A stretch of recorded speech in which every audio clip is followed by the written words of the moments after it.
engenharia, etc e tal. Eu sou o Kaká Patrício. Hoje estamos aqui no Pacaembu, um estádio icônico da cidade de São Paulo. Com certeza todo mundo tem uma história para contar aqui do Pacaembu. E nós vamos justamente fazer isso. Nós vamos iniciar aqui com esse vídeo duas séries. Uma, nós vamos falar sobre as obras do Pacaembu. Primeiro eu vou contar a história, mas eu vou acompanhar aqui a cada mês ou a cada 2 meses como estão indo as obras aqui no Pacaembu. Como sabe, o Pacaembu foi vendido e está sendo ampliado, então eu vou trazer essas obras aqui para você. E o Pacaembu também inicia o que eu vou fazer aqui, uma série sobre os estádios de São Paulo. Tudo bem? Vamos lá, deixa like aí, curte. Quem quiser pode deixar um valeu para o canal. O valeu é uma forma de você incentivar o canal financeiramente. Então, se você deixar um valeu, o tio Kaká vai ficar muito agradecido.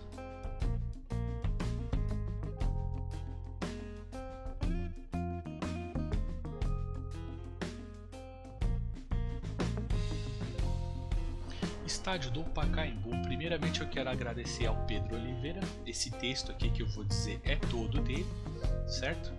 Então esse texto foi uma parceria com o Pedro Oliveira. Muito obrigado, viu, Pedro? Então vamos lá, vou falar da ficha técnica do Pacaembu aqui. O nome do estádio é Paulo Machado de Carvalho, como vocês podem ver ali embaixo, o Estádio Municipal Paulo Machado de Carvalho. O apelido dele é Pacaembu, carinhosamente conhecido por todos, né? O seu nome original está ali embaixo, ó.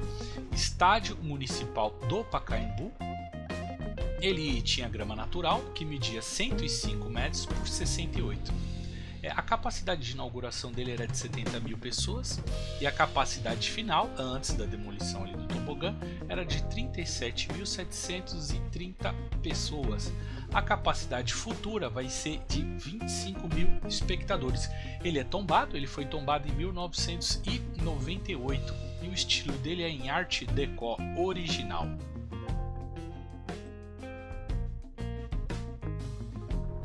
Lá em 1920, o futebol introduzido no país pelo Charles Miller, nome da praça que vocês viram ali atrás, se popularizou no país e começou a atrair grandes públicos para os jogos. Porém, a estrutura dos clubes deixava muito a desejar. Na época, o futebol era muito amador, não movimentava dinheiro como a gente está acostumado hoje. E os locais que recebiam os torcedores não oferecia estrutura nenhuma. Na época, tanto a imprensa quanto os clubes, né, eles clamavam por um melhor lugar para que se tivesse os jogos, logo um estádio, como acontecia já em outros países.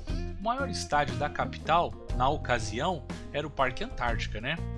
O estádio do Palestra Itália na ocasião, que comportava 27.650 pessoas. Seguido pela Fazendinha, né? O estádio do Corinthians, com 16 mil lugares. E estes números são da época, tá?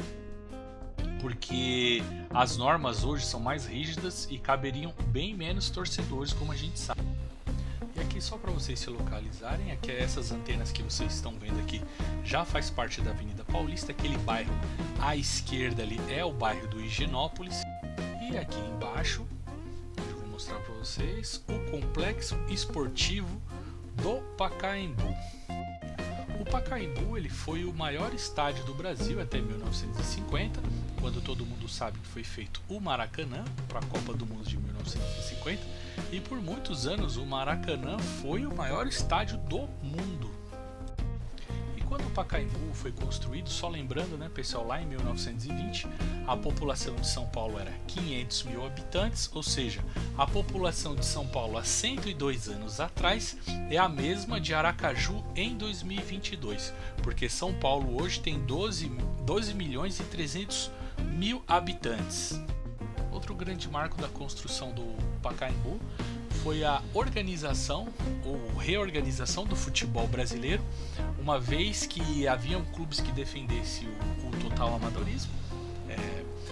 o esporte pelo esporte e outros a profissionalização, né, o lado vencedor. Com isso, alguns clubes tradicionais aqui do estado, por exemplo o paulistano, várias vezes campeão paulista, abandonou as disputas oficiais por se opor a essa nova onda do futebol, né, que era a profissionalização. As obras lá do primeiro Pacaembu, do antigo Pacaembu, não essa, tá? Em 1921, a companhia City doou uma área de 50 mil metros quadrados à prefeitura. Na verdade, era um terreno considerado bastante ruim, em um acentuado declive, um fundo, né, um vale encharcado, na verdade, repleto de nascentes e ribeirões, que inclusive inspiraram o nome do bairro, Pacaembu, que em tupi guarani significa Rio das Pacas ou Terras Alagadas. A companhia City foi uma das principais responsáveis pelo processo de expansão da cidade de São Paulo. Foi fundada em 1911 na Inglaterra e iniciou suas atividades em 1912, comprando as propriedades e loteando terrenos. Estima-se que a City tenha comercializado mais de 12 milhões de quilômetros quadrados na capital, um deles o bairro do Pacaembu.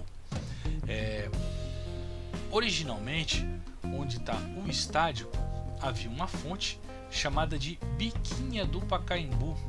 Essa fonte serviria aos moradores da região, que lá iam buscar água para o seu dia a dia, e depois virou um ornamento. Apenas lembrando que o tratamento de água encanada nas casas, né, da população é uma tecnologia moderna, veio bem depois. Esse monumento era um bloco de granito, um leão, que vertia água em uma mina que desaguava no córrego Pacaembu, que hoje se encontra canalizado sobre a Avenida Pacaembu. Em 1936 começam as obras aqui do estádio do Pacaembu, e para a época eles queriam algo muito moderno, com um complexo, né, esportivo com lazer, piscina, quadra de tênis, quadra poliesportiva, como eu mostrei lá atrás para vocês, né? Ou seja, eles queriam um estádio com tudo isso, e realmente o estádio oferecia tudo isso. Só que para fazer tudo isso, aquele terreno todo doado pela City não seria suficiente. Então a prefeitura acertou e conseguiu mais uma doação de 25 mil metros quadrados. Obviamente que a City concordou em fazer isso, e isso valorizou muito os terrenos dela, logo seus imóveis, porque afinal de contas a gente sempre pagou muito caro para comprar um imóvel aqui no Pacaembu, no banco imobiliário, né? Nossa, olha eu entregando minha idade aqui para vocês. Um ponto curioso para contar para vocês, vocês estão vendo que tem sombra aqui desse lado? E por que acontece isso? Porque o estádio foi projetado com eixo orientado no sentido norte-sul, para que sempre tenha uma arquibancada com sombra e na outra sol, independente do horário, já que o sol, né, se nasce a leste e se põe a oeste. Então, como vocês podem ver aqui, aqui está sempre com sombra e lá sempre com sol, e de manhã a mesma coisa, se inverte. No primeiro esboço de projeto, lá em 1934, a ideia era construir um estádio sem portas, um espaço aberto para a população entrar e sair a qualquer momento, sem a sua majestosa entrada. Já o segundo esboço, feito por Ricardo Severo e Arnaldo Dumont Vilares, foi desenhado com uma entrada monumental, seguindo o estilo Art Deco. Ambos projetistas, né, também definiram o modo como deveriam aproveitar a topografia do terreno para a construção das arquibancadas, dispondo do campo no espaço bem ao centro dos taludes. Isso, aliás, faz todo o charme aqui do estádio do Pacaembu, né? Quem teve o privilégio de assistir um jogo aqui sabe do que eu estou falando. A cara do estádio, ele parece ser pequeno por fora, mas ele é muito grande por dentro. Vocês lembram o que é talude? Talude é isso daí que vocês estão vendo, ó. O talude é esse amontoado de terra que tem aqui. Para quem não sabe o que é talude, dá uma olhada lá no vídeo da Guarapiranga, que eu expliquei detalhadamente lá o que é um talude. Por fim, o estádio ele ficou numa área total de 75.100 1.600.000 metros quadrados. Isso é um pouco menor que o estádio do Morumbi, incluindo a sede social ali, que eu mostrei para vocês. E a previsão era de receber 75.000 pessoas. O estádio projetado ele tinha um formato de U com uma concha acústica no fundo. Essa concha acústica era inovadora, muito à frente da sua época, que servia como palco para concertos sinfônicos, corais, eventos cívicos e apresentações ao ar livre. Ou seja, o Pacaembu ele já era multiuso lá nos anos 30.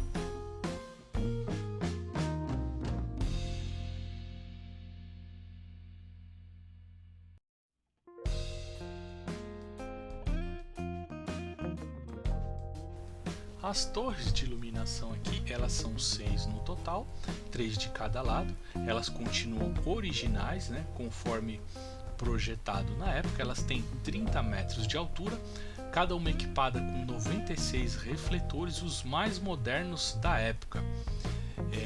E era possível se praticar o esporte à noite, algo impensável, né? Se você parar para pensar que nós estamos falando de 1930.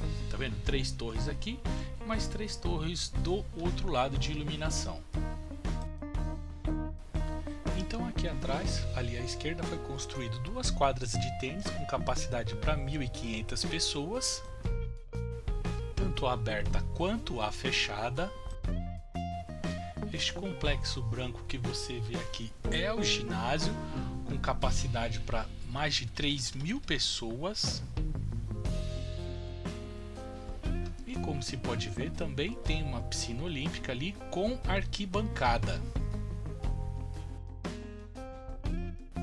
O concreto armado, uma grande novidade para a época, viabilizou a construção de uma sólida estrutura para a sustentação das arquibancadas, que abriga a entrada do estádio, projetada para ser um teto e uma galeria porticada. Aquilo que vocês estão vendo ali, ó, tá vendo? Aquilo ali foi tudo feito em concreto armado, aquele semi-U ali que vocês estão vendo em concreto. E no térreo havia originalmente as bilheterias, né? Elas estão lá até hoje, os vestiários, que viram o banheiro e cantina, e o portão principal que está lá até hoje. E nos andares superiores ficavam os dormitórios, né, que serviam para os times jogar lá, restaurante e tal, e salão de festas da administração. Boa parte da estrutura se tornou o Museu do Futebol em 2011. Um passeio super recomendado aqui que eu indico para vocês. E que em 1940 o estádio foi inaugurado no dia 27 de abril. E muitos de vocês devem estar se perguntando: tio Kaká, que é essa tenda aí no meio do estádio? Isso daí já é uma coisa nova que a empresa que assumiu aqui o Pacaembu já fez. Chama-se Pavilhão Pacaembu. Ele faz shows e eventos e tem a capacidade para 9.000 pessoas.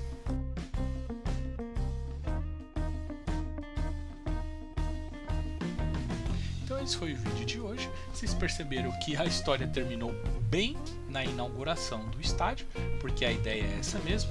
Os próximos vídeos eu vou terminar de contar a história do Pacaembu, e eu quero que você deixe aí também a sua grande história que você tem com o Pacaembu, porque todo mundo tem uma grande história com o Pacaembu. Eu também não falei do tobogã, não falei da obra que está sendo feita, nem da empresa que assumiu o Pacaembu. Isso daí nós vamos deixar um pouco mais para frente, mas esse vídeo aqui é um vídeo inaugural que eu vou falar das obras que estão acontecendo aqui no Pacaembu e dos outros estádios também, como eu falei no princípio. Ok, pessoal? Eu peço para vocês que deixem o seu like, conte as suas histórias que você tem com o Pacaembu. Eu confesso que eu leio todos os comentários de vocês, tudo bem? E agradeço a audiência de vocês e até o próximo vídeo.